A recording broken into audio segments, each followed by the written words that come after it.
next time and play the moves! How dare she say that? Well, I think we need to revisit the last classical chess game that was played between me and my biggest frenemy, Alessia Santeramo.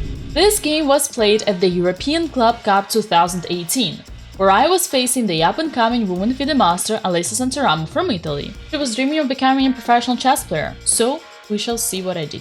e4, c6, d4, d5, knight c3, d takes c4, knight takes c4, bishop f5.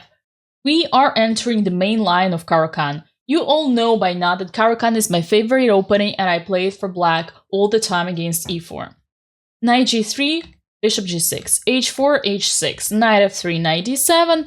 Well, you know, the other option is here to play e6, but then there are lines with knight e5, and basically knight d7 is correct because you stop knight e5. Both options are possible. I chose this one, h5, bishop h7, bishop d3, bishop takes d3, queen takes d3, e6. All this is a well-known theory, so I do not spend too much time here. Bishop d2, knight g f6, long castle, bishop e7, and here white has plenty of options, such as king b1, queen e2, knight e4 with idea g4, the most aggressive, even knight f1, and many more. Alessia goes for knight e4. Knight takes c4, queen takes c4, knight f6, queen d3, c5 was my response. Queen b5, check. Darling, you wanna go to the endgame? Endgames are my favorite place, and especially I love endgames when I play against lower rated opponents, and here I was already rated 23-29, which is basically even higher than today, and Alessia was, you know, 2054. Queen d7, let's trade queens, baby. Queen takes, knight takes d7, bishop a3, and here black does a very serious mistake. c4, double question mark. And now white has a very decisive advantage. After d5, which Alessia finds. The reason why it has advantage here is that if e takes d5, the most logical, rook e1, and now black didn't have enough time to finish the development, is gonna get smashed. Even let's say short castle, then just rook d5, and you can see that black has those rooks, both rooks, which are not playing, so white is like 2 pieces up in the game. Knight f6, let's say rook b5, I'm just showing you how everything will fall. Attacking the pawn, pawn moves, and then one move tactic, bishop h6, if pawn takes, then rook takes. Basically, something like -3 here already, perhaps, or 2. Alessia finds it, so GG's, and I'm pretty desperate. I mean, basically, I regretted c4 after I played it, probably because I wanted to outplay my opponent fast, so I was like, I need to go to the complicated position. d5, I play e5. I mean, what can I do? I have to keep it close, because my king is in the center, and even if it's an endgame, it's just like way too ridiculous here, down under the rook's threats. d6, correct move. You know, pawn into your territory is very strong. Bishop d8 and rook d5. So far, Alessia plays perfectly. I wouldn't say that black should resign here, but like, it's like it feels like you want to resign. Of course you fight, but position is disgusting. f6, knight h4, very correct move. Alessia plays like a GM, going for light squares. King f7, rook hd1 is the first inaccuracy. It would have been better to go directly for the pawn. Rook b5, let's say b6, then rook b4, attacking c4 pawn, and if rook c8, then just say that black has no improvement and white can do whatever, even g4. And then the idea here, and we will see in this game many times more, is for black to be forever in a need of protecting the pawn, and even the king can come and take the pawn, and many things coming up. Rook d1, inaccuracy because it gives me a chance to trade bishops. Obviously, Alessia doesn't trade, but you know, when you're down, like when you don't have enough space, you want to trade pieces.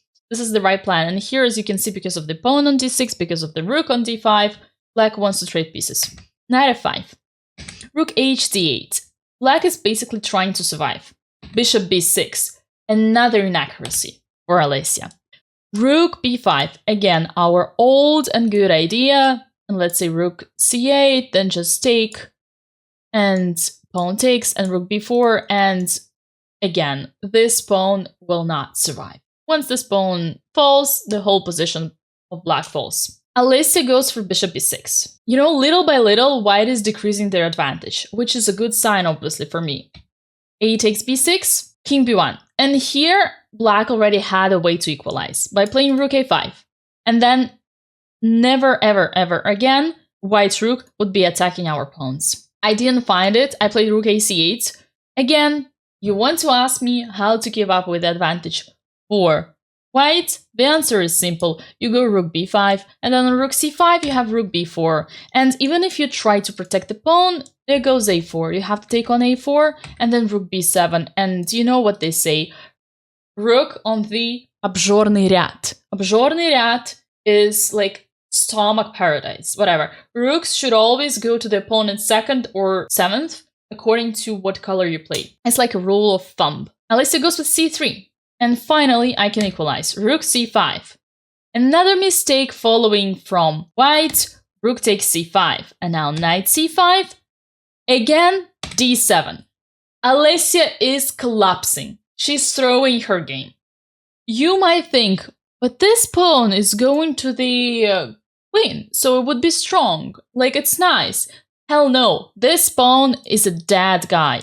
This pawn is gonna die because there is a king, there is a knight, and there is a rook. There's gonna be 3 pieces attacking the pawn. And on d6, it was at least safe because it was protected by the knight, and you could not chase the knight. Here, it's not gonna be the case. You basically put it into the camp of your opponent, so it's gonna be eaten, and it's not poisoned. After rook takes d7, knight takes d7, knight d6, probably the position would be king e6, knight c4, f5, and something like this. Probably the position would be closer to a draw. I didn't want that because I realized my opponent was throwing. So I wanted to keep things complicated so that I could outplay her. Because, let me remind you, I was almost 300 points higher. I guess I still am. Knight d3, knight d6, check. Here, king e7. Knight takes c4. Instead, perhaps knight c8 would have been smarter, and I cannot take because knight b6 check and then double attack. I would obviously play king e6, but then still knight b6, this line knight f2 and rook d5. Very important, rook d5, not knight c4, but rook d5. Hey, we got a rook activating things. This would be way better for white. Instead, Alessia goes with knight c4. I have to be honest with you, this is a very complex, very complicated endgame. But this is when the stronger player dominates. Complicated positions. Knight f2, rook d5, rook takes d7, knight b6, rook takes d5, knight takes d5. And we are in knight endgame. Equal number of pawns. But the king, whose king is stronger? My king is stronger. And you know, in any endgame, king is the strongest piece of all. If you centralize your king, you win the endgame. King e6, c4. For now, white is still holding. Knight e4, king c2. Aha! Alessia finally woke up. She brings her king in. But baby, isn't that too late? Knight g3, going after the pawn. I can recall up to today when I was calculating this line over the board. I have it. a4. Alessia says, yes, but I got my pass pawns on the queen side. I got my pass pawns on the queen side. Knight h5, a5, king d6, b4, knight g3, king d3. Once again, so far everything is holding. The position is very edgy. Everyone should be aware. f5, b5, we're approaching time trouble. Things are getting nervous. Knight e4, knight b4, knight c5 check, king c3, f4. Oh, this is a grandmaster move, f4. Not just e4, but f4, because not to let the king exactly come to d4. You don't want to let your opponent's king activate. a6, pass pawn. B takes a6, b takes a6, king a7. The pawn is getting stopped. You know the rule of the square of the pawn? The pawn is gonna be stopped.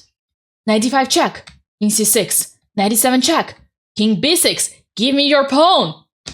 No, I won't give you, take it. I'm not gonna take it, because then knight c6 and I have no chance to win the game. King b7, exclamation mark. If I take the pawn, it's gonna be here on a8 so that I don't lose the e5 pawn. Knight c6, hello there. You think I'm stupid? You think I'm gonna take your knight? And let you promote? Who do you take me for? I'm a woman grandmaster after all.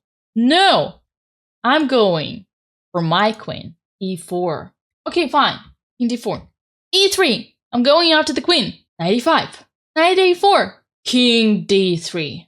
The last and decisive blunder. Instead, white should have played knight d3, attacking the pawn. And after g5, knight e1 would have been somehow, don't ask me how, a fortress. But, you know, time trouble, nerves, you know, playing against a woman grandmaster, you know, like the starstruck effect, call it whatever. Alessia makes a mistake and she goes for king d3. And after king takes a7, there is no way to win the pawn, because if knight g6, exactly what happened in the game, knight c5 check, king e2, and knight e6, and the pawn is protected. So black is 2 pawns up, and that's more than enough to win. g3, a final try, knight d4 check, king d3, and e2. That has been one of my most favorite swindles. I can remind Alessia that she is the one who should close her mouth when it comes to chess. If you like this video, make sure to check out the same video of that format where I explain how I beat a FIDE master, the fastest game ever.